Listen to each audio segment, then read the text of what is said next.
Le système de santé portugais fait face à deux grands défis. D'abord, le travail complémentaire. Les hôpitaux s'appuient dessus telle une béquille pour avancer, mais aujourd'hui c'est plutôt devenu une chaise roulante indispensable mais précaire. Travail complémentaire, ça veut dire quoi?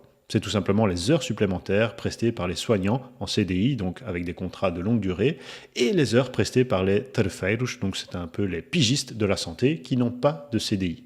D'après l'étude du PLANAP, le Centre de planification des politiques publiques, qui a été révélé récemment, ce travail complémentaire a augmenté de 39% entre 2018 et 2022. Ça veut dire quoi? Ça veut dire que ces prestations, censées être extraordinaires, deviennent de plus en plus fréquentes. Et pour combler cette faille, il faudra engager 14 000 professionnels, dont 6 000 médecins en équivalent temps plein, selon le PLANAP. Ces chiffres ont largement été relayés par les médias ces derniers jours. Dans sa recherche, l'Institut pointe un cas à part, le cas de l'INEM, c'est le système d'urgence public. Là, plus d'un quart du travail est effectué en heures supplémentaires ou par des pigistes.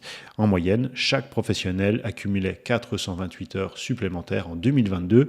Pour vous représenter un petit peu ce que ça fait, c'est tout simplement 35 heures supplémentaires par mois. Le second grand défi, c'est le vieillissement. Le centre de planification pointe un chiffre, l'âge moyen des médecins du système public dépasse les 50 ans dans plus d'un tiers des hôpitaux.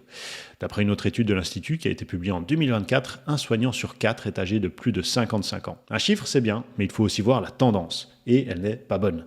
Entre 2010 et 2023, la proportion de soignants seniors a augmenté de 10%.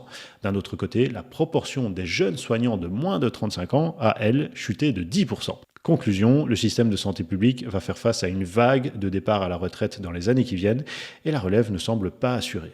Pour conclure sur ce dossier, je me permets quelques remarques sur les études du centre de planification. Elles ont été largement relayées dans les médias, mais elles ne sont pas parfaites. De un, l'Institut se base uniquement sur des données fournies par l'administration centrale du système de santé. De deux, les études sont purement quantitatives. La parole n'est pas donnée aux professionnels de la santé ni aux gestionnaires pour comprendre ce qu'il y a derrière les chiffres, justement.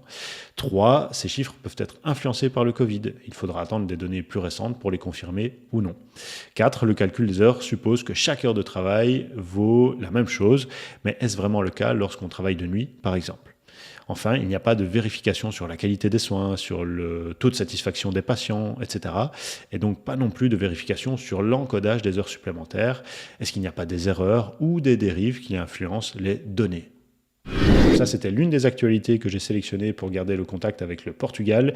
Si vous voulez voir l'émission en entier, cliquez sur le lien en bio et abonnez-vous.